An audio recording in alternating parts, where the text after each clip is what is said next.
অস্ত্র তাক করে গুলি করতে যাইতে যাইতে কমিশনার হয়েছে। নাম ছিল কি?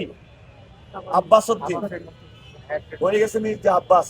আমরা একটা ঢাকা আটে অনেকগুলা অসভ্য মানুষদের পাল্লায় পড়েছি, যাদের সভ্যতা বলতে কিছু নাই।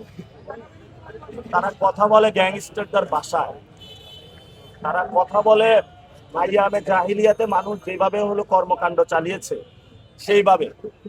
এখন তো যুগ পরিবর্তন হয়েছে, সেই কত হিজড়ি ছিল, রাসূল পরিবর্তন করে দিয়েছিল সবকিছু। তা আমাদের মনে হচ্ছে কিছু আইয়ামে জাহিলিয়াতের লোকদের সাথে আইসা আমরা পড়েছি। আমরা আইয়ামে জাহিলিয়াত থেকে ঢাকা আটকে ইনশাল্লাহ মুক্ত করব। যারা এসব অসভ্য আচরণ করছেন, বেয়াদবি করছেন মানুষের সাথে, জুনিয়রদেরকে ভালোবাসা দিতে, রেসপেক্ট দিতে শিখেন নাই, আমরা তাদেরকে বলবো, নিজের ঘরে বাচ্চা ছেলে রয়েছে, তাকে তো সম্মান দেন, ভালোবাসা দেন। যেভাবে কথা বলছেন, ধরাও তো মনে হয় যারা আছে তাদেরকে সম্মান দিতে জানেন না। যদি ফ্যামিলিতে মানুষের আপব্রিঙ্গিং ভালো না হয়, যদি ফ্যামিলিতে সুশিক্ষা না হয়, ফ্যামিলিতে যদি সম্মান দিতে না জানে মানুষ, তখন বাহিরে এসে মানুষকে অসম্মানিত করার প্রচেষ্টা করা হয়। তা আমরা বলবো, একটা আইয়ামে জাহিলিয়াতে আছি, একটা অসভ্য মানুষদের আমরা পাল্লা করেছি, আমরা তাদেরকে সভ্য করার চেষ্টা চালিয়ে যাব। এবং ভোটের মাধ্যমে আপনারা তাদেরকে সভ্য করবেন।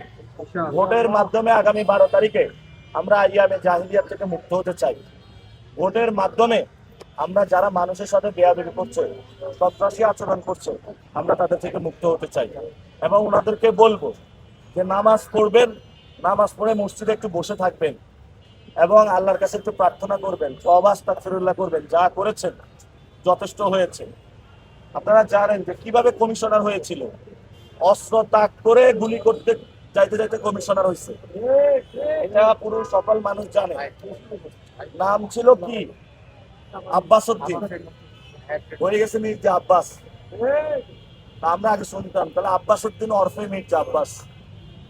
তারপরে আপনারা শুনেছেন যে পাকিস্তানের একজন গ্যাংস্টার আছে দাউদ ইব্রাহিম, তো ঢাকা আটে এই ধরনের দাউদ ইব্রাহিমরা চলে এসেছে। আমরা তাদের মুখোশ উন্মোচন করে দিব। কিন্তু সাথে সাথে যারা সমাজের সিনিয়র সিটিজেন, তারা আমাকে আহ্বান জানিয়েছে যে তুমি তো এই সন্ত্রাসকে সরাবা, আমরা রায় দিব 12 তারিখে তোমাকে, কিন্তু তাহলে তুমি কি করবা? আমি আপনাদেরকে ইনশাল্লাহ আমরা ইস্তেহার দিব, সেখানে আমাদের শিক্ষা, স্বাস্থ্য যে অধিকারগুলো রয়েছে, ড্রেনেজ ব্যবস্থা রয়েছে, এবং এখানে কাঁচা বাজারের সংকটগুলো রয়েছে, চাঁদাবাজি, সন্ত্রাস, শহীদ ওসমান হাদির বিচার, আমরা ইনশাল্লাহ এগুলা নিয়ে কাজ করব। তবে আমাদের 1 নম্বর এজেন্ডা ঢাকা আটে শহীদ ওসমান হাদির বিচার। 2 নম্বর হলো সন্ত্রাস, তারপরে মাদক মুক্ত, চাঁদাবাজ মুক্ত, দখলদারিত্ব মুক্ত একটি সমাজ গঠন।